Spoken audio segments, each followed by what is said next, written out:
Odisha police ପାଇଁ most important MCQ 15ଟା। ପ୍ରଥମ ଅଧ୍ୟାୟ କ୍ଲାସ୍ 1 ଧ୍ୱନି ବର୍ଣ୍ଣ ଓ ବର୍ଣ୍ଣମାଳା। ଆଜି ଆମେ ଦେଖିବା ଓଡ଼ିଶା କନେଷ୍ଟବଳ ପଚାରୁଥିବା ଧ୍ୱନି ବର୍ଣ୍ଣ ଓ ବର୍ଣ୍ଣମାଳା ବିଷୟରେ 15ଟି ଇମ୍ପୋର୍ଟାଣ୍ଟ MCQ। ଚାଲନ୍ତୁ ଡେରି ନ କରିକି ଆରମ୍ଭ କରିବା ଆଜିର ଇମ୍ପୋର୍ଟାଣ୍ଟ MCQ। ପ୍ରଥମ କ୍ୱେଶ୍ଚନ୍, ଧ୍ୱନିମାନଙ୍କର ଲିଖିତ ରୂପ ହେଉଛି ଡ୍ୟାଶ୍। ଅପସନ୍ ଏ ଭାଷା, ଅପସନ୍ ବି ବର୍ଣ୍ଣ, ଅପସନ୍ ସି ଧ୍ୱନି ବା ଅପସନ୍ ଡି ବର୍ଣ୍ଣମାଳା। ଅପସନ୍ ଏଟା ହେବ ଅପସନ୍ ଏ ଭାଷା, ନା ଅପସନ୍ ବି ବର୍ଣ୍ଣ, ଅପସନ୍ ସି ଧ୍ୱନି, ଅପସନ୍ ଡି ବର୍ଣ୍ଣମାଳା। ଆଉ ସଠିକ୍ ଉତ୍ତର ହେଉଛି ଅପସନ୍ ବି ବର୍ଣ୍ଣ। ନେକ୍ସଟ ନମ୍ବର 2, ବର୍ଣ୍ଣ ଧ୍ୱନିମାନଙ୍କର ଲିଖିତ ସଂକେତ ହୋଇଥିବାରୁ ତାହା ଡ୍ୟାଶ୍। ଅପସନ୍ ଏ ଲିପି, ଅପସନ୍ ବି ବର୍ଣ୍ଣ, ଅପସନ୍ ସି ଧ୍ୱନି, ଅପସନ୍ ଡି ରୂପ। ଆର ସଠିକ୍ ଉତ୍ତର ହେଉଛି ଅପସନ୍ ଏ ଲିପି। 3 ନମ୍ବର, ଓଡ଼ିଆ ଭାଷାରେ ଲେଖାପଢ଼ା ପାଇଁ କେତୋଟି ବର୍ଣ୍ଣ ବ୍ୟବହାର ହୋଇଛି? ଏଠି ଉତ୍ତର ଲେଖି ଦିଆଯାଇଛି। ଏଟା ଅପସନ୍ ଏ 49ଟି ଆମର ଓଡ଼ିଆରେ ବର୍ଣ୍ଣ ରହିଛି। ଚାଲ ନେକ୍ସଟ କ୍ୱେଶ୍ଚନ୍। କ୍ୱେଶ୍ଚନ୍ ନମ୍ବର 4, ଓଡ଼ିଆରେ ବ୍ୟବହୃତ ବର୍ଣ୍ଣମାନଙ୍କୁ କେତେ ଭାଗରେ ବିଭକ୍ତ କରାଯାଇଛି ଓ କ'ଣ କ'ଣ? ଆମେ ସମସ୍ତେ ଜାଣିଛେ, ମୁଁ ଉତ୍ତର ବି ଡାହାଣ ସାଇଡ଼୍ ଲେଖିଦେଇଛି। ଉତ୍ତର ହେଉଛି 2ଟି। ଗୋଟେ ହେଉଛି ସ୍ୱରବର୍ଣ୍ଣ ଓ ଅନ୍ୟ ହେଉଛି ବ୍ୟଞ୍ଜନ ବର୍ଣ୍ଣ। ନମ୍ବର 5, ଅନ୍ୟ ବର୍ଣ୍ଣର ସାହାଯ୍ୟ ନ ନେଇ ଉଚ୍ଚାରିତ ହେଉଥିବା ବର୍ଣ୍ଣମାନଙ୍କୁ ଡ୍ୟାଶ୍ ବର୍ଣ୍ଣ କୁହାଯାଏ। ଏହା ଅପସନ୍ ଏ ବର୍ଣ୍ଣମାଳା, ଅପସନ୍ ବି ବର୍ଣ୍ଣ, ଅପସନ୍ ସି ସ୍ୱରବର୍ଣ୍ଣ, ଅପସନ୍ ଡି ବ୍ୟଞ୍ଜନ ବର୍ଣ୍ଣ। ଆଉ ସଠିକ୍ ଉତ୍ତର ହେଉଛି ଅପସନ୍ ସି ସ୍ୱରବର୍ଣ୍ଣ। ଉଚ୍ଚାରଣ ଅନୁସାରେ ସ୍ୱରବର୍ଣ୍ଣ ମାନଙ୍କୁ କେତେ ଶ୍ରେଣୀ ବିଭକ୍ତ କରାଯାଇଛି ଓ କ'ଣ କ'ଣ? ଆପରେ ଜାଣିତେ ପଡ଼ିବ ଆମର ଓଡ଼ିଆ ବର୍ଣ୍ଣବୋଧ ବହିରେ ସର୍ବମୋଟ 11ଟି ସ୍ୱରବର୍ଣ୍ଣ ରହିଛି। ଏଟା ଇମ୍ପୋର୍ଟାଣ୍ଟ, ଏଟା ବି ପରୀକ୍ଷାରେ ଆସେ। ତାପରେ ନମ୍ବର 6, ଉଚ୍ଚାରଣ ଅନୁସାରେ ସ୍ୱରବର୍ଣ୍ଣମାନଙ୍କୁ କେତେ ଶ୍ରେଣୀରେ ବିଭକ୍ତ କରାଯାଇଛି ଓ କ'ଣ କ'ଣ? ଏହାକୁ ବି ମୁଁ ସାଇଡ଼ରେ ଲେଖିଦେଇଛି 2 ଭାଗରେ। ଗୋଟେ ହେଉଛି ହର୍ଷ ସ୍ୱର ଆଉ ଗୋଟେ ହେଉଛି ଦୀର୍ଘ ସ୍ୱର। ନେକ୍ସଟ କ୍ୱେଶ୍ଚନ୍, ଯେଉଁ ଏଟା ବର୍ଷ ଲେଖା ହେଇଛି, ଏଟା ବର୍ଣ୍ଣ ହେବ। ଯେଉଁ ବର୍ଣ୍ଣ ଗୁଡ଼ିକ ସ୍ୱର ବର୍ଣ୍ଣର ସାହାଯ୍ୟ ବିନା ଉଚ୍ଚାରିତ ହୋଇପାରନ୍ତି ନାହିଁ ସେମାନଙ୍କୁ କେଉଁ ବର୍ଣ୍ଣ କୁହାଯାଏ? ଟାଇପିଂ କଲାବେଳେ ଟିକେ ମିଷ୍ଟେକ୍ ହେଇଛି। ଏହାକୁ ଏଠି କପି କରାହେଇନି, ନିଜେ ଟାଇପିଂ କରିଛି, ତେଣୁ ଟିକେ ଟାଇପିଂ ମିଷ୍ଟେକ୍ ହେଇଛି 7 ନମ୍ବରଟେ। ଅପସନ୍ ଏ ସ୍ୱରବର୍ଣ୍ଣ, ଅପସନ୍ ବି ବ୍ୟଞ୍ଜନ ବର୍ଣ୍ଣ, ଅପସନ୍ ସି ଉଷ୍ଣ ବର୍ଣ୍ଣ, ନା ଅପସନ୍ ଡି ଅନ୍ତସ୍ଥ ବର୍ଣ୍ଣ। ଏହାର ସଠିକ୍ ଉତ୍ତର ହେବ ଅପସନ୍ ବି। ସ୍ୱରବର୍ଣ୍ଣର ସାହାଯ୍ୟ ବିନା ଉଚ୍ଚାରିତ ହୋଇପାରନ୍ତି ନାହିଁ ତାହାକୁ ବ୍ୟଞ୍ଜନ। ଠିକ୍ ଅଛି। ନମ୍ବର 8, ଡ୍ୟାଶ୍ଟି ବର୍ଗ ବ୍ୟଞ୍ଜନ ରହିଛି। ବର୍ଗ ଆମେ ଜାଣିଛେ ଆମର ସାଧାରଣତଃ 5ଟି ରହିଛି। ଅପସନ୍ ବି ଏଟା ଠିକ୍ ହେବ।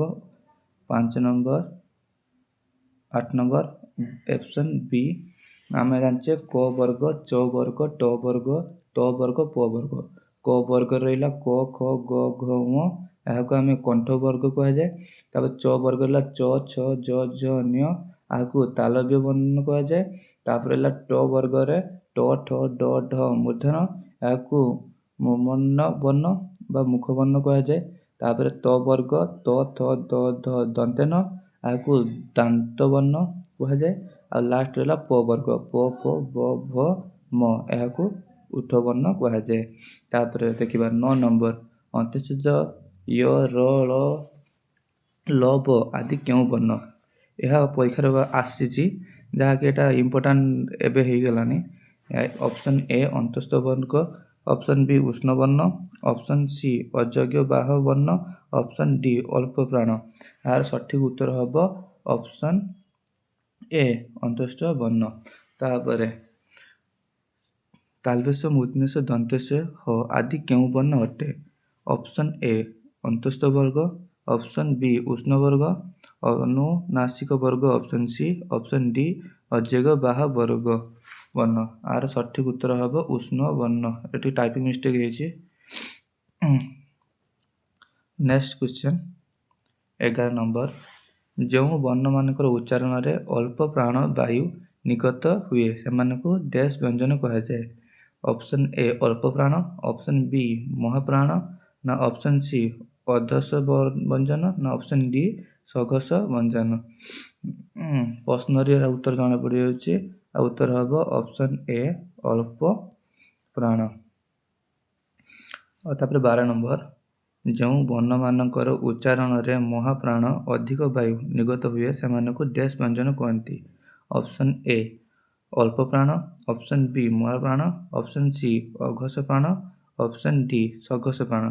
आहार उत्तर होउछि ऑप्शन बी महाप्राण।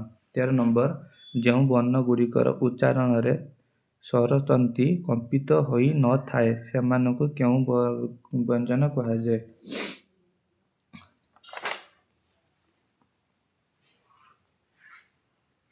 ऑप्शन ए अल्प प्राण, ऑप्शन बी महाप्राण, ऑप्शन सी अघस, ऑप्शन डी सघस। आर उत्तर हम ऑप्शन सी अघस। नेक्स्ट 14 नंबर जो वर्ण गुड़िकर उच्चारण रे स्वरतंती कंपित होइथाए सेगुड़िक केउ व्यंजन कहती। ऑप्शन ए अल्प प्राण, ऑप्शन बी आघस, ऑप्शन सी सघस ना ऑप्शन डी महाप्राण। आर ऑप्शन सी हम सघस। Option C. Next question 15 number मनीष जीवजंतु कीट पतंग आदि जो शब्द करती ताहाकू डैश कहुए। ऑप्शन ए शब्द, ऑप्शन बी लिपि, ऑप्शन सी ध्वनि ना ऑप्शन डी वर्ण। आहार सठिक उत्तर हम ध्वनि। काल राति गोटे पर्यंत लिखी तेणु टिके मिस्टेक अच्छी तेणु आपर वीडियो जमती किसी मिस्टेक हमारे मुझे चेष्टा करी। आपण टे लाइक कर दिंतु।